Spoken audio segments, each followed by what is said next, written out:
sekhusyuk-khusyuknya antum berdoa, meminta bahkan setelah tahajud, kalau memiliki sifat ini, bahasa hadisnya sampai kapanpun gak akan pernah dijawab.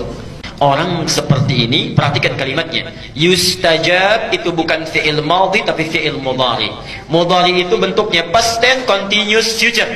Jadi orang ini kapanpun meminta, sesulit apapun, menangis darah apapun, gak akan pernah dijawab oleh Allah Subhanahu wa ta'ala.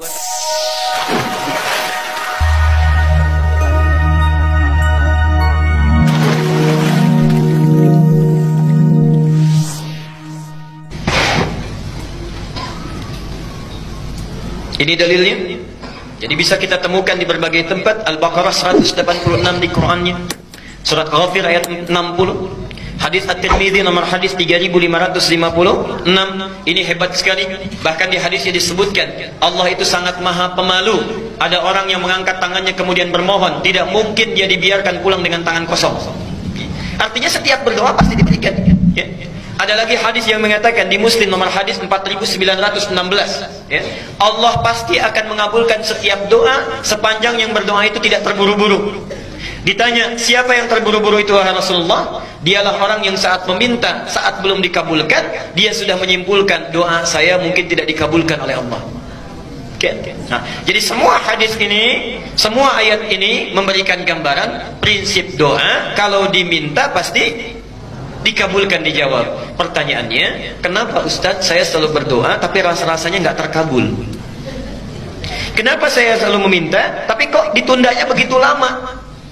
Mintanya sudah bertahun-tahun tertentu, memohonnya sudah lama, tapi sampai sekarang belum terkabulkan juga. Barangkali, mohon maaf, kita akan termasuk dalam golongan yang mungkin bukan sekedar ditunda dengan panjang, tapi boleh jadi termasuk yang ditolak doanya.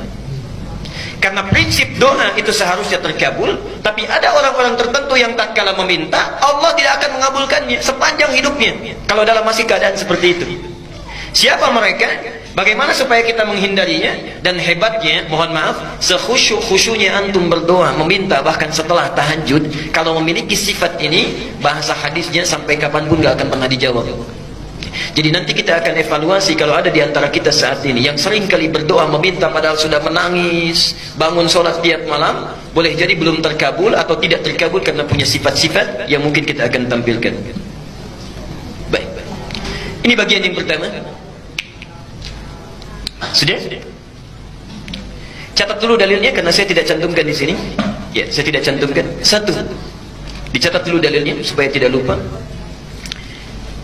Mau yang panjang, yang pendek? Yang pendek, yang ada terjemahan yang Arabnya aja. Terjemahan, baik. Al-Arba'in An-Nawawiyah. Al-Arba'in, ya, cuma 42 hadis dan pendek, banyak terjemahannya. Al-Arba'in An-Nawawiyah nomor ke-10. Hadisnya nomor 10. Itu diambil dari hadis Muslim nomor hadis 1051.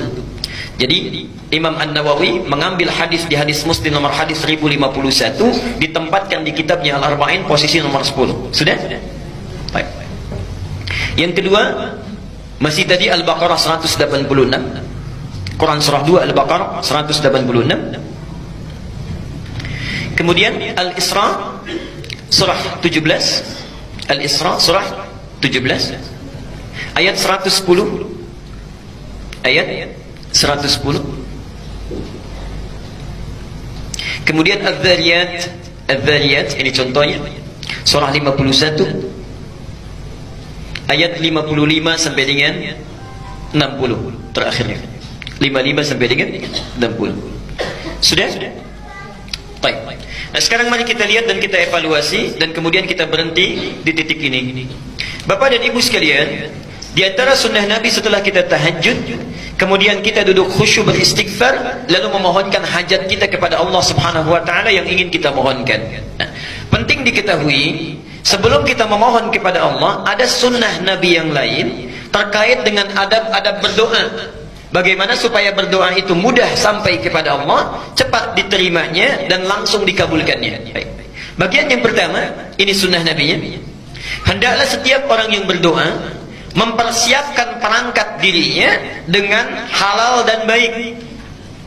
Saya ulang. Hendaknya setiap orang yang akan berdoa mempersiapkan perangkat dirinya. Perangkat diri itu berarti pakaiannya, ya, kemudian apa yang dia kenakan, apa yang dia makan, ya, apa yang ada di sekitarnya. Jadi sebelum berdoa pastikan dulu itu halal, pastikan baik, ya. Jadi jangan sampai misalnya antum berdoa sudah menangis terseduh-seduh, disebut nama Allah Asmaul Husna, dipanjatkan di pertengahan malam, tapi pakaiannya haram, makanannya haram, yang dikenakannya haram, sajadahnya haram. Bagaimana bisa dijawab itu?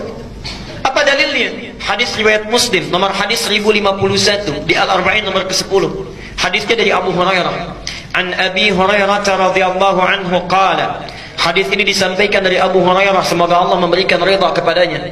Qala Rasulullah sallallahu alaihi wasallam, Rasulullah sallallahu alaihi wasallam pernah bersabda, "Innallaha thayyibun la yaqbalu illa thayyiban." Sungguh Allah itu maha baik, sifatnya baik, keadaannya baik.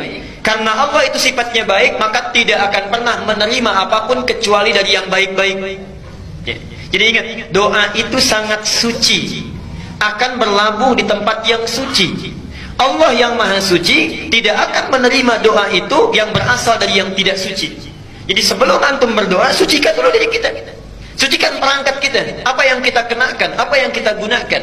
Kemudian Nabi menyampaikan, wa innallaha amaral mu'minina bima amara bihil mursalin. Dan Allah memerintahkan kepada orang-orang yang beriman dalam hal berdoa seperti perintahnya kepada para rasul yang diutus.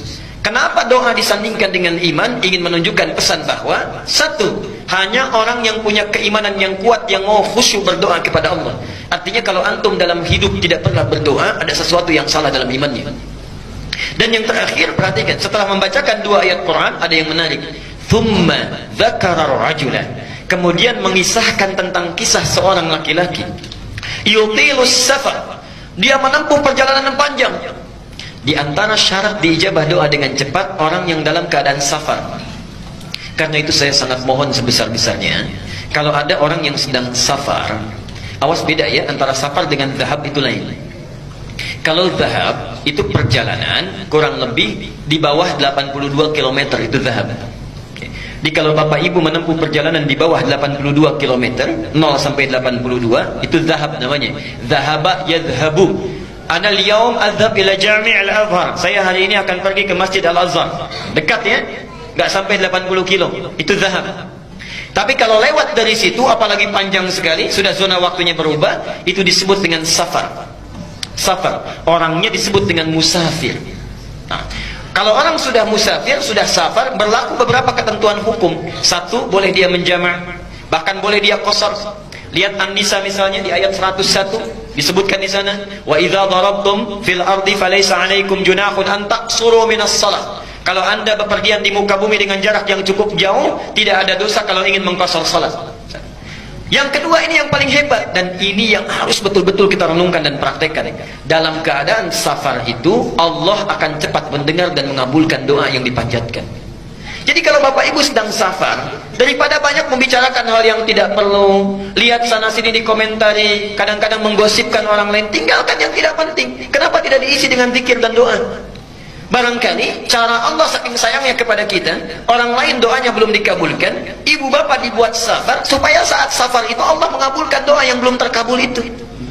Jadi kalau ada yang ingin sedang umrah, berangkat umrah, atau perjalanan dari sini ke Jawa, ke Sumatera dan sebagainya, saat di pesawat, di kereta, di bis, ayo perbanyak doa. Barangkali itulah cara Allah untuk mengabulkan doa kita. Ya, subhanallah. Itu bagiannya yang pertama.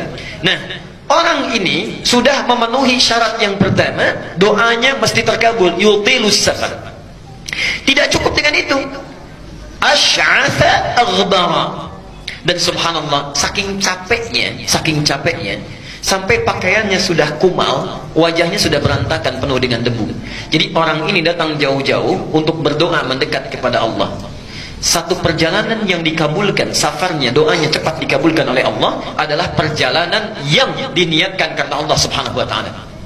Tapi ada satu perjalanan hebat yang bukan safar, ya, walaupun dekat, tapi kalau kita berdoa saat itu dikabulkan doanya oleh Allah subhanahu wa ta'ala. Itulah perjalanan orang yang menuntut ilmu.